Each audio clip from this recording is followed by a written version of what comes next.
ਕਾ ਖਾਲਸਾ ਵਾਹਿਗੁਰੂ ਜੀ ਕੀ ਫਤਿਹ। ਸਤਿ ਸ੍ਰੀ ਅਕਾਲ, ਨਮਸਕਾਰ, ਆਦਾਬ। ਮੈਂ ਜਗਤਾਰ ਸਿੰਘ ਕਪੂਰੀ, ਜ਼ਿਲ੍ਹਾ ਯਮੁਨਾਨਗਰ, ਹਰਿਆਣਾ, ਇੰਡੀਆ। ਅੱਜ ਫਿਰ ਉਸੇ ਟੌਪਿਕ 'ਤੇ ਆਪਾਂ ਆ ਰਹੇ ਹਾਂ। ਕਿਸਾਨ ਪ੍ਰੋਟੈਸਟ, ਫਾਰਮਰ ਪ੍ਰੋਟੈਸਟ ਅੱਜ ਕੱਲ੍ਹ ਦਾ ਬਹੁਤ ਹੀ ਗਰਮਾ ਗਰਮ ਟੌਪਿਕ। ਇਹਦੇ ਬਾਰੇ 'ਚ ਮੈਂ ਆਜ਼ਾਦ ਹਿੰਦੁਸਤਾਨ ਦਾ ਨਾਗਰਿਕ ਹੋਣ ਦੇ ਨਾਤੇ ਸੱਭਿਆ ਭਾਸ਼ਾ 'ਚ ਮਰਿਆਦਾ 'ਚ ਰਹਿ ਕੇ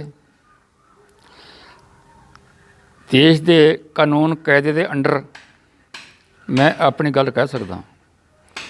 ਦੂਸਰਾ, ਪੱਤਰਕਾਰ ਦੇ ਨਾਤੇ ਵੀ ਮੈਂ ਆਪਣੀ ਗੱਲ ਕਹਿ ਸਕਦਾ।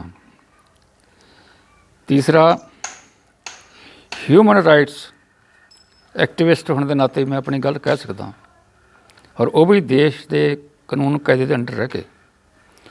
ਹੁਣ ਆਪਾਂ ਆ ਜਾਂਦੇ ਹਾਂ ਸਿੱਧੇ ਮੁੱਦੇ 'ਤੇ।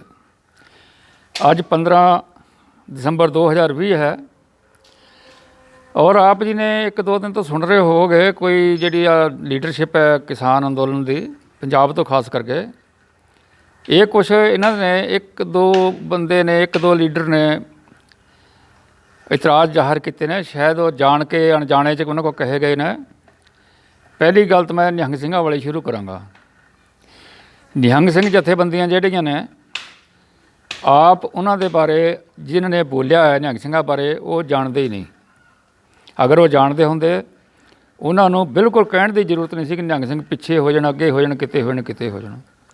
ਉਹ ਜਥੇਬੰਦੀਆਂ ਕਿਸਾਨਾਂ ਦੇ ਹਿੱਤ ਦੇ ਨਾਲ ਜੁੜੀਆਂ ਹੋਈਆਂ ਨੇ ਬਹੁਤ ਜ਼ਿਆਦਾ, ਕਿਉਂਕਿ ਕਿਸਾਨ ਜਿਹੜੇ ਨੇ ਉਹ ਮਦਦ ਕਰਨਗੇ ਤਾਂ ਹੀ ਜਾ ਕੇ ਸੰਗਤ ਨੂੰ ਉਹ ਸੇਵਾ ਕਰਨਗੇ, ਸੰਗਤ ਦੀ। ਨਿਹੰਗ ਸਿੰਘ ਜਥੇਬੰਦੀਆਂ ਔਰ ਉਹਨਾਂ ਦੇ ਕਾਇਦੇ ਕਾਨੂੰਨ ਆਪਣੇ ਨੇ। ਉਹ ਗੌਰਮੈਂਟ ਦੇ ਵੀ ਕਾਇਦੇ ਕਾਨੂੰਨ ਨੇ, ਬਹੁਤਾ ਕਾਇਦੇ ਕਾਨੂੰਨ ਮੰਨਦੇ ਨਹੀਂ। ਅਤੇ ਤੁਹਾਡੇ ਕਿੱਥੇ ਮੰਨਣਗੇ ਉਹ? ਤੁਹਾਨੂੰ ਚਾਹੀਦਾ ਸੀ ਉਹਨਾਂ ਦੇ ਜਥੇਦਾਰਾਂ ਨਾਲ ਤੁਸੀਂ ਗੱਲ ਕਰਦੇ ਹੋ। ਜਥੇਦਾਰ ਉੱਥੇ ਹੈਗੇ ਨੇ, ਮੈਂ ਜਾਣਦਾ। ਹਰ ਜਿਹੜੇ ਉੱਥੇ ਜਥੇਬੰਦੀ ਗਈ ਹੈ, ਕਈ ਜਥੇਬੰਦੀਆਂ ਨਿਹੰਗ ਸਿੰਘਾਂ ਦੀਆਂ ਉੱਥੇ ਪਹੁੰਚੀਆਂ ਨੇ। ਹਰ ਜਥੇਬੰਦੀ ਦਾ ਮੇਨ ਆਦਮੀ ਜਥੇਦਾਰ ਉੱਥੇ ਹਾਜ਼ਰ ਹੈ। ਤੁਸੀਂ ਉਹਨਾਂ ਨਾਲ ਸਲਾਹ ਕਰਦੇ, ਤੁਸੀਂ ਡਾਇਰੈਕਟ ਸਟੇਜ 'ਤੇ ਖੜ੍ਹੇ ਹੋ ਕੇ, ਉਹ ਤੁਹਾਡੇ ਭਾੜੇ ਦੇ ਟੱਟੂ ਸਨ, ਭਾੜੇ 'ਤੇ ਤੁਸੀਂ ਲੈਂਦੇ ਸੀ। ਉਹ ਤੁਸੀਂ ਸਟੇਜ 'ਤੇ ਖੜ੍ਹੇ ਹੋ ਕੇ ਕਹਿ ਤਾ ਕਿ ਅੱਗੇ ਤੋਂ ਪਿੱਛੇ ਹੋ ਜਾਓ, ਪਿੱਛੇ ਤੋਂ ਅੱਗੇ ਹੋ ਜਾਓ। ਤੁਸੀਂ ਇਹ ਦੱਸੋ, ਤੁਸੀਂ ਉਹਨਾਂ ਨੂੰ ਵੰਗਾਰ ਪਾਈ ਸੀ? ਉਹ ਤੁਹਾਡੇ ਨਾਲ ਹਤੈਸ਼ੀ ਹੋ ਕੇ, ਤੁਹਾਡੇ ਜਿਹੜੇ ਕਿਸਾਨ ਨੇ, ਕਿਸਾਨਾਂ ਨਾਲ ਭਾਈਚਾਰਾ ਉਹਨਾਂ ਦਾ, ਕਿਸਾਨਾਂ ਦੇ ਨਾਲ ਹਿੱਤ ਦੇ ਨਾਲ ਜੋੜ ਕੇ, ਪੰਜਾਬ ਦੇ ਕਿਸਾਨਾਂ ਦੇ, ਹੋਰ ਕਿਸਾਨਾਂ ਦੇ ਹਿੱਤ ਦੇ ਨਾਲ ਜੁੜ ਕੇ ਉਹ ਆਏ ਨੇ ਇੱਥੇ। ਔਰ ਜਦੋਂ ਉਹ ਹੁਮ ਆ ਕੇ ਪਹੁੰਚੇ ਸੀ, ਉਦੋਂ ਤੁਸੀਂ ਲਲਕਾਰੇ ਮਾਰਦੇ ਸੀ, ਆ ਗਈਆਂ ਲਾਡਲੀਆਂ ਫੌਜਾਂ, ਆ ਗਈਆਂ ਲਾਡਲੀਆਂ ਫੌਜਾਂ। ਜਦੋਂ ਉਹਨਾਂ ਕੋਲ ਇੱਕ ਮੇਰਾ ਖਿਆਲ ਸ਼ਿਕਰਾ ਹੈ, ਬਾਜ ਤਾਂ ਹੈ ਹੀ ਨਹੀਂ ਉਹ, ਕਿਉਂਕਿ ਇਹਨਾਂ ਨੂੰ ਜਦੋਂ ਇਹੀ ਨਹੀਂ ਪਤਾ ਬਾਜ ਜਿਹੜਾ ਹੈ ਉਹ ਮਾਦਾ ਹੈ, ਬਾਜ ਮਾਦਾ ਨੂੰ ਕਹਿੰਦੇ ਨੇ। ਔਰ ਜੁਰਰਾ ਜੋ ਹੈ ਉਹ ਕਹਿੰਦੇ ਨੇ ਜਿਹੜਾ ਪੁਲਿੰਗ ਹੈ, ਨਰ ਨੂੰ। ਔਰ ਉਹ ਉੱਥੇ ਦਿੱਲੀ ਦੇ ਵਿੱਚ ਬਥੇਰੀਆਂ ਇੱਲਾਂ ਉੱਡਦੀਆਂ ਨੇ, ਬਾਜ ਵਰਗੀਆਂ, ਵੱਡੀਆਂ ਵੱਡੀਆਂ ਇੱਲਾਂ ਵੀ ਨੇ। ਉਹਨਾਂ ਨੂੰ ਦੇਖ ਕੇ ਦਿੱਲੀ 'ਚ ਕਮਾਤਾ ਕਿ ਬਾਜ ਆ ਗਏ, ਬਾਜ ਆ ਗਏ, ਬਾਜ ਆ ਗਏ, ਬਾਜ ਆ ਗਏ। ਔਰ ਆ ਵੀ ਗਏ ਬਾਜ। ਅਤੇ ਇੱਕ ਸਿੱਖ ਦਾ ਪਕਸ਼ੀਆਂ ਦੇ ਨਾਲ ਔਰ ਦਰੱਖਤਾਂ ਦੇ ਨਾਲ ਕਿਆ ਮਤਲਬ ਹੈ? ਹੁਣ ਤੁਸੀਂ ਇੰਨੇ ਦੇਰ 'ਚ ਉਕਤਾ ਗਏ ਨਿਹੰਗ ਸਿੰਘਾਂ ਤੋਂ, ਕਮਾਲ ਹੋ ਗਈ ਤੁਹਾਡੀ। ਤੁਸੀਂ ਜਥੇਦਾਰਾਂ ਨੂੰ ਕਹਿੰਦੇ ਜਿੱਥੇ ਮਰਜ਼ੀ ਕਹਿੰਦੇ ਉੱਥੇ ਉਹ ਚਲੇ ਜਾਣਾ ਸੀ ਉਹਨਾਂ ਨੇ। ਔਰ ਅਜੇ ਵੀ ਨਿਹੰਗ ਸਿੰਘਾਂ ਦੇ ਨਾਲ ਤੁਸੀਂ ਰਾਬਤਾ ਕਾਇਮ ਰੱਖੋ। ਉਹ ਜਿੱਥੇ ਵੀ ਕਹੋਗੇ ਉੱਥੇ ਚਲੇ ਜਾਣਗੇ, ਭਾਈਬੰਦੀ ਨਾਲ ਜਾਣਗੇ। ਜੇ ਤੁਸੀਂ ਅਨਾਊਂਸਮੈਂਟ ਨਾ ਕਰਕੇ ਕਰੋ ਤਾਂ ਇਸ ਤਰ੍ਹਾਂ ਕਰਕੇ ਕਰੋ, ਬਿਲਕੁਲ ਨਹੀਂ ਉਹਨਾਂ ਜਾਣਾ। ਮੇਰੇ ਕੋਲ ਹੁਣ ਪੁੱਛ ਲਓ ਤੁਸੀਂ ਗੌਰਮੈਂਟ ਨਾਲ ਨਿਬੜਦੇ ਕਿਤੇ ਤੁਸੀਂ ਆਪਸ 'ਚ ਨਾ ਖੱਬੜ ਪਿਓ। ਉਹ ਤੁਹਾਡੇ ਕੋਲ ਮੰਨਣ ਵਾਲੇ ਨਹੀਂ। ਜਿਹੜੇ 1-2 ਲੀਡਰ ਜਿਹੜੇ ਨੇ ਖੜ੍ਹੇ ਹੋ ਕੇ ਸਟੇਜ 'ਤੇ, ਉਹ ਤੁਹਾਡੇ ਭਾੜੇ ਤੋਂ ਤੁਸੀਂ ਲਿਆਂਦੇ ਸੀ ਨਿਹੰਗ ਸਿੰਘ। ਕਮਾਲ ਕਰਦੇ ਤੁਸੀਂ। ਉਹ ਆਪਣਾ ਖਾ ਰਹੇ ਨੇ, ਆਪਣਾ ਪੀ ਰਹੇ ਨੇ, ਸਾਰਾ ਕੁਛ ਆਪਣਾ ਕਰ ਰਿਹਾ। ਸੰਗਤ ਦੇ ਨਾਲ ਉਹਨਾਂ ਦੀ ਹਮਦਰਦੀ ਆ, ਕਿਸਾਨਾਂ ਦੇ ਨਾਲ ਉਹਨਾਂ ਦੀ ਹਮਦਰਦੀ ਆ, ਤਾਂ ਕਰਕੇ ਉੱਥੇ ਆ ਗਏ ਹੋ। ਔਰ ਦੂਸਰੀ ਗੱਲ ਇੱਕ ਹੋਰ ਮੈਂ ਦੱਸ ਦਿੰਦਾ ਤੁਹਾਨੂੰ, ਜਿਹੜਾ ਤੁਸੀਂ ਕਹਿ ਤਾ ਨਿਸ਼ਾਨ ਸਾਹਿਬਾਂ ਬਾਰੇ, ਸ਼ਰਮ ਆਉਣੀ ਚਾਹੀਦੀ ਸੀ।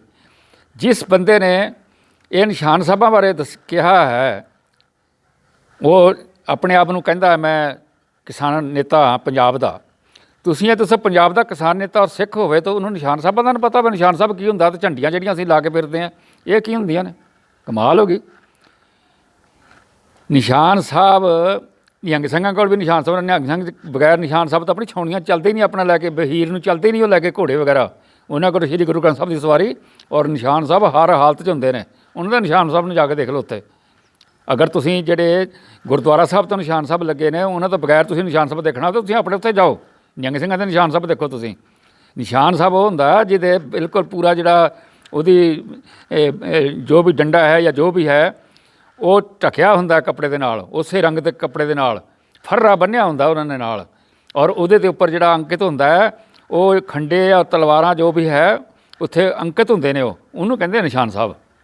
ਔਰ ਜਿਹੜੀਆਂ ਝੰਡੀਆਂ ਅਸੀਂ ਲਾਈ ਫਿਰਦੀਆਂ ਨੀਲੀਆਂ, ਪੀਲੀਆਂ ਔਰ ਕੇਸਰੀ, ਇਹ ਤਾਂ ਆਮ ਅਸੀਂ ਲਾਈ ਫਿਰਦੇ ਹਾਂ। ਅਸੀਂ ਕਾਰ ਦੇ ਵਿੱਚ ਜਿੱਥੇ ਗੁਰਦੁਆਰੇ ਜਾਂਦੇ ਹਾਂ ਅਸੀਂ ਝੰਡੀ ਲਾ ਕੇ ਜਾਂਦੇ ਹਾਂ, ਔਰ ਪੰਜਾਬ ਔਰ ਹਰਿਆਣੇ 'ਚ ਆਮ ਵਰਤਦੇ ਨੇ ਲੋਕ। ਉਹ ਸਿੱਖ ਹੈ ਕੋਈ ਵੀ ਹੈ ਉਹ ਆਮ ਵਰਤਦੇ ਨੇ। ਜਿਸ ਤਰ੍ਹਾਂ ਹਿੰਦੂ ਭਾਈਚਾਰਾ ਹੈ ਉਹ ਦੇਵੀ ਦਾ ਲਾਲ ਰੰਗ ਦਾ ਜਾਂ ਕੇਸਰੀ ਰੰਗ ਦਾ ਲਾ ਲੈਂਦੇ ਨੇ, ਦੂਸਰੇ ਲਾ ਲੈਂਦੇ ਨੇ, ਕਿਸੇ ਤਰ੍ਹਾਂ ਲਾ ਲੈਂਦੇ ਨੇ। ਇਹਦਾ ਕਿਆ ਇਤਰਾਜ਼ ਆ ਕਿਸੇ ਨੂੰ? ਅਗਰ ਮੀਡੀਆ ਕਹਿ ਰਿਹਾ ਤਾਂ ਮੀਡੀਆ ਤੁਹਾਡੇ ਭੰਡੀ ਕਰੇਗਾ ਹੀ, ਤੁਹਾਡੇ ਸਾਰਾ ਹੱਕ 'ਚ ਤੁਹਾਡੇ ਮੀਡੀਆ। ਕਮਾਲ ਹੋ ਗਈ ਤੁਹਾਡੀ।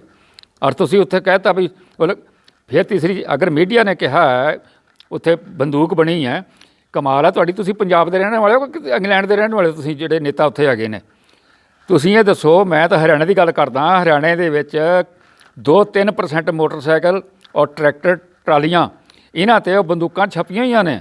ਉਹ ਇੱਕ ਫੈਸ਼ਨ ਹੈ ਸਾਡੇ ਮੁੰਡਿਆਂ ਦਾ, ਉਹ ਫੈਸ਼ਨ ਹੈ। ਇੱਕ ਬੰਦੂਕ ਦਾ ਉੱਪਰ ਸਟਿੱਕਰ ਲਾ ਦੇਣਾ, ਕੁਛ ਲਾ ਦੇਣਾ, ਉਹਦੇ ਨਾਲ ਜ਼ਰੂਰੀ ਨਹੀਂ ਕਿ ਖਾਲਸਾ ਨੂੰ ਮਦਦ ਕਰ ਰਹੇ ਨੇ। ਉਹ ਇੱਕ ਫੈਸ਼ਨ ਹੈ ਸਾਡੇ ਮੁੰਡਿਆਂ ਦਾ। ਇਸੇ ਤਰ੍ਹਾਂ ਤੁਹਾਡੇ ਪੰਜਾਬ ਦੇ ਮੁੰਡਿਆਂ ਦਾ ਵੀ ਹੋਣਾ। ਅਗਰ ਟਰਾਲੀ ਉੱਥੇ ਚਲੀ ਗਈ ਤਾਂ ਕਿਆ ਉਸ 'ਚ ਹੂਆ ਖੜਿਆ ਹੋ ਗਿਆ ਬਈ? ਅਗਰ ਪੱਤਰਕਾਰ ਕੋਈ ਕਹਿੰਦਾ, ਜਿਸ ਪੱਤਰਕਾਰ ਨੂੰ ਪਤਾ ਹੀ ਨਹੀਂ ਕਿਸੇ ਚੀਜ਼ ਦਾ, ਜਾਂ ਤੁਹਾਡੇ ਖਿਲਾਫ ਉਹਨੇ ਬੋਲਣਾ ਹੀ ਬੋਲਣਾ ਕੋਈ ਨਾ ਕੋਈ ਪੁਆਇੰਟ ਲੈ ਕੇ, ਉਹਨੇ ਅਗਰ ਉੱਥੇ ਗੱਲ ਕਰਤੀ ਤੁਸੀਂ ਸਟੇਜ 'ਤੇ ਚੜ੍ਹ ਗਏ, ਮੁੰਡਿਆਂ ਨੂੰ ਝਿੜਕਣ ਲੱਗ ਗਏ, ਕਮਾਲ ਦੀ ਗੱਲ ਆ ਤੁਹਾਡੀ। ਅਗਰ ਇੱਕ ਟਰਾਲੀ ਉੱਥੇ ਬੰਦੂਕ 'ਤੇ ਸਣੇ ਚਲੇ ਗਈ, ਮੇਰੇ ਕੋਲ ਇੱਥੇ ਆਓ ਹਰਿਆਣੇ 'ਚ ਫਿਰ ਤੁਰ ਕੇ ਦੇਖੋ ਕਿੰਨੀਆਂ ਟਰਾਲੀਆਂ ਤੇ ਕਿੰਨੀਆਂ ਮੋਟਰਸਾਈਕਲਾਂ 'ਤੇ ਲੱਗੇ ਨੇ। ਸਾਡਾ ਕੋਈ ਬੰਦਾ ਨਹੀਂ ਕਿਸੇ ਨੂੰ ਕਹਿ ਰਿਹਾ, ਔਰ ਨਾ ਹੀ ਕੋਈ ਖਾਲਸਾ ਦੀ ਗੱਲ ਕਰਦਾ।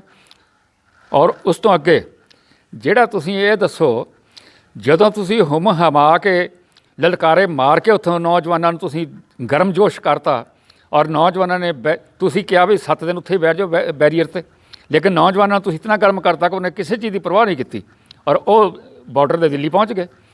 ਤੁਸੀਂ ਇਹ ਦੱਸੋ, ਜਿਨ੍ਹਾਂ ਨੂੰ ਤੁਸੀਂ ਲਲਕਾਰੇ ਮਾਰ ਕੇ ਜਿਨ੍ਹਾਂ ਦਾ ਖੂਨ ਗਰਮ ਕੀਤਾ, ਤੁਸੀਂ 84 ਵਾਲਾ ਕਾਂਡ ਸਮਝਦੇ ਹੋ? 84 'ਚ ਜਿਹੜੇ ਸਾਡੇ ਨੌਜਵਾਨ ਸੀ ਉਹ ਇਤਨੇ ਸਮਝਦਾਰ ਨਹੀਂ ਸੀ। ਹੁਣ ਇਹਨਾਂ ਨੌਜਵਾਨਾਂ ਨੂੰ ਹਰ ਇੱਕ ਚੀਜ਼ ਟੈਕਨੀਕ ਦਾ ਪਤਾ ਹੈ। ਇਹ ਤੁਹਾਡੇ ਤੋਂ ਬਹੁਤ ਸਿਆਣੇ ਨੇ ਜਿਹੜੇ ਲੀਡਰ ਉੱਥੇ ਆਪਣੇ ਆਪ ਨੂੰ। ਮੈਂ ਤਾਂ ਦੇਖਿਆ ਕੋਈ ਆਪਣੀ ਇੱਕ ਕੁਆਲੀਫਿਕੇਸ਼ਨ ਕਿਤਨੀ ਦੱਸ ਰਿਹਾ, ਕੋਈ ਕਿਤਨੀ ਦੱਸ ਰਿਹਾ। ਜਦੋਂ ਉਹਨਾਂ ਗੱਲਾਂ ਮੈਂ ਤੋਲਦਾ, ਜਦੋਂ ਉਹਨਾਂ ਦੀ ਗੱਲਾਂ ਤੋਲਦਾ, ਮੈਨੂੰ ਤਾਂ ਨਹੀਂ ਲੱਗਦਾ ਵੀ ਇਤਨੀ ਐਕਸਪੀਰੀਅੰਸ ਹੋਏਗਾ ਉਹਨਾਂ ਨੂੰ। ਠੀਕ ਹੈ, ਪੜ੍ਹਾਈ ਲਿਖਾਈ ਅਲੱਗ ਹੈ, ਲੇਕਿਨ ਮੈਨੂੰ ਨਹੀਂ ਤਜਰਬਾ ਇਤਨਾ ਲੱਗਿਆ ਕਿ ਉਹਨਾਂ ਦਾ ਇਤਨਾ ਤਜਰਬਾ ਹੋਏਗਾ ਜਿਹੜਾ ਇਤਨੇ ਵੱਡੇ ਪ੍ਰੋਟੈਸਟ ਉਹਨਾਂ ਨੇ ਅੱਗੇ ਲੀਡ ਕਰਨਾ। ਕਮਾਲ ਹੋ ਗਈ ਤੁਹਾਡੀ ਗੱਲ। ਇਹ ਪੰਜਾਬ ਨਹੀਂ ਇਕੱਲਾ। ਤੁਸੀਂ ਠੀਕ ਹੈ, ਪੰਜਾਬ ਦੀ ਜਵਾਨੀ ਨੂੰ ਗਰਮ ਕਰਕੇ ਤੁਸੀਂ ਮੁੱਦੇ ਉਠਾ ਕੇ, ਕਿਸਾਨਾਂ ਦੇ ਮੁੱਦੇ ਉਠਾ ਕੇ ਤੁਸੀਂ ਗਰਮ ਕਰਕੇ ਤੁਸੀਂ ਬਾਰਡਰ 'ਤੇ ਲਿਆਏ। ਤੁਸੀਂ ਤੁਹਾਡਾ ਬਿਲਕੁਲ ਇਰਾਦਾ ਦਿੱਲੀ ਜਾਣ ਦਾ ਨਹੀਂ ਸੀ, ਇਹ ਵੀ ਮੈਂ ਤੁਹਾਨੂੰ ਦੱਸ ਦਿਆਂ। ਸਿਰਫ ਨੌਜਵਾਨਾਂ ਦੇ ਗਰਮਜੋਸ਼ ਨੇ ਤੁਹਾਨੂੰ ਦਿੱਲੀ ਤੱਕ ਪਹੁੰਚਾਇਆ। ਹੁਣ ਗਰਮਜੋਸ਼ ਹੈ ਜਵਾਨਾਂ ਦਾ, ਤੁਸੀਂ ਉਹਨਾਂ ਨੂੰ ਗੁੰਮਰਾਹ ਕਰ ਰਹੇ ਹੋ। ਹੁਣ ਤੁਸੀਂ ਹੁਣ ਭੱਜਣ ਦਾ ਇੱਕ ਰਸਤਾ ਲੱਭ ਰਹੇ ਹੋ ਬਈ ਅਸੀਂ ਹੁਣ ਇੱਥੋਂ ਭੱਜੀਏ, ਇਸ ਅੰਦੋਲਨ ਨੂੰ ਭੱਜੀਏ ਔਰ ਸਿੱਖਾਂ ਦਾ ਨਾਂ ਲਾ ਕੇ ਭੱਜੀਏ। ਕਮਾਲ ਦੀ ਹੋ ਗਈ ਤੁਹਾਡੀ ਗੱਲਬਾਤ। ਤੁਸੀਂ ਮੇਰਾ ਜਿਹੜਾ ਮੈਂ ਕੁਛ ਕਹਿ ਰਿਹਾ ਉਹਨੂੰ ਸਮਝ ਲਓ। ਜਿਹੜੇ ਲੀਡਰ ਨੇ, ਜਿਹੜੇ ਉੱਥੇ ਪੰਜਾਬ ਦੇ ਕੁਛ ਲੀਡਰ, ਸਾਰੇ ਮੈਂ ਨਹੀਂ ਕਹਿੰਦਾ, ਕਿਸਾਨ ਲੀਡਰ ਕੁਛ ਜਿਹੜੇ ਆਪਣੇ ਆਪ ਨੂੰ ਨੇਤਾ ਸਮਝਦੇ ਨੇ, ਕਿਸਾਨਾਂ ਦਾ ਮਸੀਹਾ ਸਮਝਦੇ ਨੇ, ਉਹ ਸਮਝ ਲੈਣ ਇਸ ਗੱਲ ਨੂੰ। ਤੁਸੀਂ ਇਸ ਟਾਈਮ ਉੱਥੋਂ ਛੱਡ ਕੇ ਭੱਜਣਾ ਚਾਹੁੰਦੇ ਹੋ ਔਰ ਸਿੱਖਾਂ ਦਾ ਨਾਂ ਲਾਉਣਾ ਚਾਹੁੰਦੇ ਹੋ ਵੀ ਸਿੱਖਾਂ ਨੇ ਆਹ ਕਰਤਾ, ਸਿੱਖਾਂ ਨੇ ਝੰਡੀਆਂ ਲਾਤੀਆਂ, ਸਿੱਖਾਂ ਨੇ ਪਿੱਛੇ ਬੰਦੂਕਾਂ ਦੀਆਂ ਫੋਟੋਆਂ ਪਾਤੀਆਂ, ਸਿੱਖਾਂ ਨੇ ਇਹ ਕਰਤਾ। ਤੁਸੀਂ ਸਿਰਫ ਸਿੱਖਾਂ ਨੂੰ ਬਦਨਾਮ ਕਰਨ ਵਾਸਤੇ ਹੁਣ ਉੱਥੋਂ ਇਹਨੂੰ ਛੱਡ ਕੇ ਭੱਜਣਾ ਚਾਹੁੰਦੇ ਹੋ ਤਾਂ ਕਿ ਦੁਨੀਆ ਦੇ ਸਾਡੀ ਨਿਖੇਧੀ ਹੋਵੇ ਔਰ ਸਾਰੇ ਹਿੰਦੁਸਤਾਨ ਦੇ ਵਿੱਚ ਸਾਨੂੰ ਲੱਲਾ ਕੀਤੀ ਜਾਵੇ ਵੀ ਆਹ ਦੇਖੋ ਸਿੱਖ ਆਏ ਸੀ, ਆਹ ਕਰਕੇ ਚਲੇ ਗਏ। ਇਸ ਤੋਂ ਅੱਛਾ ਤਾਂ ਇਹ ਹੈ ਅਗਰ 80% 75% ਵੀ ਗੌਰਮੈਂਟ ਤੁਹਾਡੀਆਂ ਕਹਿਣਾ ਤੁਹਾਡਾ ਮੰਨ ਜਾਂਦੀ ਹੈ, ਤੁਸੀਂ ਉੱਥੇ ਉਹਨਾਂ ਨੂੰ ਕਹਿ ਦੇਣਾ ਸੀ ਠੀਕ ਹੈ ਜੀ 80% ਤੁਹਾਡੀਆਂ ਗੱਲਾਂ ਮੰਨ ਗਈਆਂ, ਥੋੜ੍ਹੀ ਹੁੰਦੀਆਂ 80% ਗੌਰਮੈਂਟ ਦੇ ਨਾਲ। ਅਗਰ 80% ਹੋ ਗਈਆਂ, ਤੁਸੀਂ 80% ਉੱਥੋਂ ਲੈ ਕੇ ਜਕਾਰੇ ਛੱਡ ਦੇ ਘਰਾਂ ਨੂੰ ਆ ਜਾਓ। 20% ਰਹਿ ਗਈਆਂ ਉਹ ਫਿਰ ਦੇਖੀ ਜਾਏਗੀ, ਤੁਸੀਂ ਉਹਨਾਂ ਨੂੰ ਫਿਰ ਅੱਗੇ ਗੱਲਬਾਤ ਕਰ ਲਿਓ। ਲੇਕਿਨ ਤੁਸੀਂ ਇਹ ਜਿਹੜਾ ਹੁਣ ਪ੍ਰੋਗਰਾਮ ਕਰ ਲਿਆ ਉੱਥੇ ਇੱਕਦਮ ਗਰਮ ਕਰਕੇ ਪੂਰੇ ਨੌਜਵਾਨਾਂ ਨੂੰ, ਪੰਜਾਬ ਦੇ ਨੌਜਵਾਨਾਂ ਦੇ ਨਾਲ ਹੋਰ ਸਟੇਟਾਂ ਦੇ ਨੌਜਵਾਨ ਵੀ ਉੱਥੇ ਆ ਗਏ ਨੇ, ਹੋਰ ਵੀ ਅੰਦੋਲਨ ਤੇਜ਼ ਹੋ ਗਿਆ। ਔਰ ਉਸ ਤੋਂ ਬਾਅਦ ਬਾਹਰਲੇ ਜਿਹੜੀਆਂ ਮੁਲਕਾਂ ਨੇ ਉਹ ਵੀ ਨੌਜਵਾਨ ਔਰ ਬਾਕੀ ਸਾਥ ਜਿਹੜੇ ਹੈ ਉਹ ਵੀ ਤੁਹਾਡੇ ਵੱਲ ਦੇਖ ਰਹੇ ਨੇ ਵੀ ਤੁਸੀਂ ਕੀ ਕਰ ਰਹੇ ਹੋ। ਤੁਸੀਂ ਉਲਟੇ ਪੁਲਟੇ ਬਿਆਨ, ਮੈਂ ਤਾਂ ਬਿਲਕੁਲ ਤੁਹਾਨੂੰ ਇਹ ਨਹੀਂ ਸਮਝਿਆ ਤੁਸੀਂ ਪੰਜਾਬ ਤੋਂ ਬਾਹਰ ਨਿਕਲ ਹੀ ਨਹੀਂ। ਫਿਰ ਦੂਸਰੀ ਗੱਲ, ਰਾਈਟ ਐਂਡ ਲੈਫਟ ਵਾਲੀ, ਲੈਫਟਿਸਟ ਨੇ ਰਾਈਟਿਸਟ ਨੇ ਕੋਈ ਮਤਲਬ ਨਹੀਂ। ਜਦੋਂ ਉੱਥੇ ਅੰਦੋਲਨ ਹੈ ਉਹ ਕਿਸਾਨਾਂ ਦਾ ਅੰਦੋਲਨ ਹੈ, ਕਿਸੇ ਪਾਰਟੀ ਵਿਸ਼ੇਸ਼ ਦਾ ਕਿਸੇ ਪਾਸੇ ਦਾ ਅੰਦੋਲਨ ਨਹੀਂ ਹੈਗਾ, ਸਿਰਫ ਕਿਸਾਨਾਂ ਦਾ ਅੰਦੋਲਨ ਹੈ। ਅਗਰ ਇਹ ਅੰਦੋਲਨ ਤੁਹਾਡਾ ਫੇਲ ਹੋ ਗਿਆ, ਤੁਸੀਂ 75% ਜਾਂ 80% ਵੀ ਤੁਸੀਂ ਆਪਣੀਆਂ ਮੰਗਾਂ ਨਹੀਂ ਗੌਰਮੈਂਟ ਕੋਲ ਮੰਗਵਾ ਸਕੇ, ਯਾਦ ਰੱਖਿਓ ਤੁਹਾਨੂੰ ਕਿਸੇ ਨੇ ਵੀ ਭੰਗ ਦੇ ਪਹਾੜੇ ਨਹੀਂ ਪੁੱਛਣਾ। ਹੁਣ ਤਾਂ ਤੁਸੀਂ ਨੌਜਵਾਨਾਂ ਦੇ ਸਿਰ 'ਤੇ ਕੁੱਦ ਕੇ ਨੌਜਵਾਨਾਂ ਨੂੰ ਤੁਸੀਂ ਗਰਮ ਕਰਕੇ 84 ਦੀ ਤਰ੍ਹਾਂ ਤੁਸੀਂ ਗਰਮ ਕਰਕੇ ਅੱਗੇ ਲਿਆਏ। ਅਗਰ ਇਹ ਅੰਦੋਲਨ ਫੇਲ ਹੋ ਗਿਆ, ਨੌਜਵਾਨ ਤੁਹਾਡੀ ਕੀ ਹਾਲਤ ਕਰਨਗੇ ਇਹ ਤਾਂ ਤੁਹਾਨੂੰ ਪੰਜਾਬ ਵਿੱਚ ਜਾ ਕੇ ਦੱਸਣਗੇ। ਉਹ ਤੁਹਾਨੂੰ ਤੁਸੀਂ ਇਹ ਨਾ ਸਮਝੋ ਵੀ ਨੌਜਵਾਨ ਤੁਹਾਡੇ ਮਗਰ ਲੱਗਿਆ ਤਾਂ ਨੌਜਵਾਨ ਨਹੀਂ ਪਤਾ, ਤੁਹਾਡੇ ਤੋਂ ਜ਼ਿਆਦਾ ਨੌਜਵਾਨ ਸਾਡੇ ਨੇ। ਮੈਂ ਤਾਂ ਕਹਿੰਦਾ ਵੀ 60 ਤੋਂ ਨੀਚੇ ਜਿਹੜੇ ਹੈਗੇ 30 ਔਰ 40 ਔਰ 45 ਇਸ ਏਜ ਦੇ ਤੁਸੀਂ ਬੰਦੇ ਭੇਜਦੇ ਉੱਥੇ ਗੱਲਬਾਤ ਕਰਨ ਵਾਸਤੇ, ਤੁਹਾਡੇ ਤੋਂ ਸੋਹਣੀ ਗੱਲਬਾਤ ਕਰਕੇ ਔਰ ਸੋਹਣੇ ਤਰੀਕੇ ਨਾਲ ਵਾਪਸ ਆਉਂਦੇ। ਦੂਸਰੀ ਗੱਲ ਇੱਕ ਹੋਰ ਆ ਗਈ ਹੈ, ਤੁਸੀਂ ਇਹ ਦੱਸੋ ਗਏ ਤੁਸੀਂ ਜੰਗ ਲੜਨ ਵਾਸਤੇ, ਗਏ ਤੁਸੀਂ ਪ੍ਰੋਟੈਸਟ ਵਾਸਤੇ, ਅਗਰ ਨਿਹੰਗ ਸਿੰਘਾਂ ਤੋਂ ਬਗੈਰ ਕੋਈ ਉੱਥੇ ਗੁਰੂ ਗ੍ਰੰਥ ਸਾਹਿਬ ਦਾ ਪ੍ਰਕਾਸ਼ ਹੋ ਰਿਹਾ ਹੈ, ਮੈਂ ਉਹਦੀ ਨਿਖੇਧੀ ਕਰਦਾ। ਫਿਰ ਮੈਂ ਦੁਬਾਰਾ ਕਹਿ ਦਿੰਦਾ, ਨਿਹੰਗ ਸਿੰਘਾਂ ਤੋਂ ਬਗੈਰ ਅਗਰ ਉੱਥੇ ਕੋਈ ਆਪਣਾ ਗੁਰੂ ਗ੍ਰੰਥ ਸਾਹਿਬ ਪ੍ਰਕਾਸ਼ ਕਰਕੇ ਬੈਠਾ ਹੈ ਅੰਦੋਲਨ ਦੇ ਵਿੱਚ, ਮੈਂ ਉਹਦੀ ਨਿਖੇਧੀ ਕਰਦਾ। ਬਿਲਕੁਲ ਗਲਤ ਹੈ ਉਹ। ਗਲਤ ਇਸ ਕਰਕੇ ਮੈਂ ਕਹਿ ਰਿਹਾ, ਕੱਲ੍ਹ ਨੂੰ ਉੱਥੇ ਕੁਛ ਬਰਸਾਤ ਪੈ ਜਾਏ, ਕੋਈ ਹੰਗਾਮਾ ਹੋ ਜਾਏ ਉੱਥੇ, ਜਾਂ ਤੁਹਾਡੇ ਵਿੱਚੋਂ ਹੀ ਜਿਹੜੇ ਤੁਹਾਡੇ ਵਿੱਚ ਵੀ ਕੋਈ ਬੰਦੇ ਖਰਾਬ ਹੋਣੇ ਨੇ, ਉਹੀ ਕਿ ਬੇਅਦਬੀ ਕਰਦੇ ਗੁਰੂ ਗ੍ਰੰਥ ਸਾਹਿਬ ਦੀ। ਅਸੀਂ ਘਰ ਬੈਠੇ ਜਿਹੜੇ ਲੋਕ ਪੰਜਾਬ 'ਚ ਪਿੱਛੇ ਬੈਠੇ ਨੇ, ਜਿਹੜੇ ਦੁਨੀਆ ਭਰ ਦੇ ਲੋਕ ਨੇ, ਉਹਨਾਂ ਦੇ ਦਿਲਾਂ 'ਚ ਸਿੱਖਾਂ ਦਾ ਕੀ ਜਾਏਗਾ। ਹੋਰ ਹੰਗਾਮਾ ਖੜਾ ਹੋ ਗਿਆ। ਅਗਰ ਫਰਜ਼ ਕਰੋ ਉੱਥੇ ਤੁਸੀਂ ਗੁਰੂ ਗ੍ਰੰਥ ਸਾਹਿਬ ਪ੍ਰਕਾਸ਼ ਕਰ ਲਿਆ, ਤੁਸੀਂ ਉੱਥੇ ਕਰਦੇ ਹੋ, ਤੁਸੀਂ ਤਾਂ ਆਪਣੇ ਹੱਲਾਸ਼ੇਰੀਆਂ ਕਰ ਰਹੇ ਹੋ। ਅਗਰ ਉਹਦੀ ਬੇਅਦਬੀ ਹੋ ਜਾਂਦੀ ਆ ਕੱਲ੍ਹ ਨੂੰ ਉੱਥੇ, ਅਤੇ ਉਹ ਸਾਰੇ ਸਿੱਖ ਬਦਨਾਮ ਹੋ ਗਏ। ਸਿੱਖ ਅੱਗੇ ਮਰਨਗੇ ਕੱਟਣਗੇ, ਕਿਆ ਹੋਏਗਾ ਸਿੱਖਾਂ ਦਾ? ਤੁਸੀਂ ਕਦੇ ਅੰਦਾਜ਼ਾ ਲਾਇਆ? ਅਗਰ ਗੁਰੂ ਗ੍ਰੰਥ ਸਾਹਿਬ ਉੱਥੇ ਪ੍ਰਕਾਸ਼ ਨੇ, ਉਹਨਾਂ ਨੂੰ ਉਸੇ ਵੇਲੇ ਕਿਸੇ ਨਾ ਕਿਸੇ ਗੁਰੂ ਘਰ 'ਚ ਭੇਜ ਦਿਓ, ਔਰ ਉੱਥੇ ਅਗਰ ਤੁਸੀਂ ਕੀਰਤਨ ਕਰਨਾ, ਕੁਛ ਕਰਨਾ, ਤੁਸੀਂ ਉੱਥੇ ਕਰੀ ਜਾਓ। ਤੁਹਾਨੂੰ ਇਹ ਪ੍ਰੋਟੈਸਟ 'ਚ ਹੁੰਦਾ ਹੀ ਆ, ਕੀਰਤਨ ਕਰੋ ਤੁਸੀਂ, ਤੁਹਾਨੂੰ ਕੋਈ ਰੋਕਦਾ? ਲੇਕਿਨ ਅਗਰ ਤੁਸੀਂ ਉੱਥੇ ਜਾ ਕੇ ਗੁਰੂ ਸਾਹਿਬ ਦੇ ਤੁਸੀਂ ਉੱਪਰ ਕਰਕੇ ਗੁਰੂ ਗ੍ਰੰਥ ਸਾਹਿਬ ਦੇ ਤੇ ਤੁਸੀਂ ਲੈ ਕੇ ਸਹਾਰਾ ਲੈ ਕੇ ਅਗਰ ਉੱਥੇ ਅੰਦੋਲਨ ਕਰ ਰਹੇ ਹੋ, ਤਾਂ ਬਿਲਕੁਲ ਗਲਤ ਹੈ। ਕਿਉਂ ਲੈ ਕੇ ਜਾਣਾ ਤੁਸੀਂ ਗੁਰੂ ਗ੍ਰੰਥ ਸਾਹਿਬ? ਇੱਕ ਸਿਰਫ ਨਿਹੰਗ ਸਿੰਘ ਜਥੇਬੰਦੀ ਆ, ਉਹ ਨਿਹੰਗ ਸਿੰਘ ਜਥੇਬੰਦੀ ਮਰ ਜਾਏਗੀ, ਮਿਟ ਜਾਏਗੀ, ਲੇਕਿਨ ਗੁਰੂ ਗ੍ਰੰਥ ਸਾਹਿਬ ਦੇ ਆਖਰੀ ਸਾਹ ਤੱਕ ਉਹ ਬੇਅਦਬੀ ਨਹੀਂ ਹੋਣ ਦੇਣ ਲੱਗੇ। ਉਹਨਾਂ ਨੂੰ ਸਾਰਾ ਪਤਾ, ਉਹਨਾਂ ਨੇ ਅਦਬ ਕਿੱਦਾਂ ਰੱਖਣਾ, ਕਿੱਦਾਂ ਨਹੀਂ ਰੱਖਣਾ। ਤੁਹਾਨੂੰ ਕੀ ਪਤਾ? ਤੁਸੀਂ ਲੈ ਕੇ ਉੱਥੇ ਬਹਿ ਗਏ। ਔਰ ਇਹ ਵੀ ਯਾਦ ਰੱਖੋ, ਗੌਰਮੈਂਟ ਨੂੰ ਪਤਾ ਹੈ ਤੁਸੀਂ ਕਿੰਨੇ ਪਾਣੀ 'ਚ ਹੋ। ਗੌਰਮੈਂਟ ਤੁਹਾਡੀ ਹਰ ਇੱਕ ਗੱਲ ਦਾ ਪਤਾ, ਤੁਹਾਡੇ ਬਿਆਨ ਹੀ ਦੱਸ ਰਹੇ ਨੇ। ਹੁਣ ਮੈਂ ਤੁਹਾਡੇ ਕੋਲ ਉੱਥੇ ਨਹੀਂ ਗਿਆ, ਨਾ ਮੈਂ ਤੁਹਾਡੀ ਮਦਦ ਕਰਦਾ, ਨਾ ਮੈਂ ਤੁਹਾਡਾ ਫੇਵਰ 'ਚ, ਨਾ ਮੈਂ ਗੌਰਮੈਂਟ ਦੇ ਫੇਵਰ 'ਚ, ਨਾ ਗੌਰਮੈਂਟ ਦੇ ਖਿਲਾਫ ਹੈ, ਨਾ ਤੁਹਾਡੇ ਖਿਲਾਫ ਹੈ। ਲੇਕਿਨ ਜਦ ਮੈਂ ਤੁਹਾਡੀਆਂ ਗੱਲਾਂ ਗੌਰਮੈਂਟ ਦੇ ਸਾਰੇ ਮੈਂ ਸੁਣ ਕੇ ਔਰ ਮੈਂ ਇਹ ਸਿੱਟਾ ਕੱਢਦਾ ਬਈ ਇਹ ਗੱਲ ਕਿੱਥੇ ਜਾ ਰਹੀ ਹੈ ਤਾਂ ਕਿੱਥੇ ਹੋਏਗੀ। ਸਰਕਾਰ ਦੇ ਬੜੇ ਉੱਥੇ ਟੈਂਕ ਨੇ ਉੱਥੇ, ਉਹ ਤੁਹਾਡੇ ਤੋਂ ਪਹਿਲਾਂ ਹੀ ਸੋਚਦੇ ਨੇ। ਜਿਹੜਾ ਤੁਸੀਂ ਕੱਲ੍ਹ ਨੂੰ ਕਦਮ ਉਠਾਉਣਾ ਉਹ ਅੱਜ ਸੋਚਦੇ ਨੇ ਉਹ ਵੀ ਕਿਆ ਕਦਮ ਉਠਾਉਣਗੇ। ਉਹ ਤੁਹਾਡੇ ਤੋਂ ਬੜੇ ਬੜੇ ਸਿਆਣੇ ਨੇ, ਲੇਕਿਨ ਤੁਸੀਂ ਆਪਣੀ ਗਲਤੀ ਕਰ ਰਹੇ ਹੋ। ਤੁਸੀਂ ਬੜਾ ਸ਼ਾਂਤਮਈ ਅਜੇ ਤੱਕ ਹੈਗਾ, ਸ਼ਾਂਤਮਈ ਨੂੰ ਰੱਖੋ, ਭੱਜਣ ਦੀ ਕੋਸ਼ਿਸ਼ ਨਾ ਕਰੋ, ਔਰ ਸਿੱਖ ਤਬਕੇ ਦੇ ਇਹ ਖਿਲਾਫ ਨਾ ਕਰੋ ਦੁਨੀਆ ਭਰ ਦੇ ਲੋਕਾਂ ਨੂੰ। ਇੱਕ ਗੱਲ ਹੋਰ ਜਿਹੜੀ ਤੁਹਾਨੂੰ ਸਮਝਣੀ ਚਾਹੀਦੀ ਹੈ, ਤੁਸੀਂ ਇਹ ਸੋਚ ਕੇ ਵੇਖੋ, ਇਹ ਛੋਟਾ ਅੰਦੋਲਨ ਨਹੀਂ। ਤੁਸੀਂ ਦਿੱਲੀ ਨੂੰ ਘੇਰਾ ਪਾਤਾ।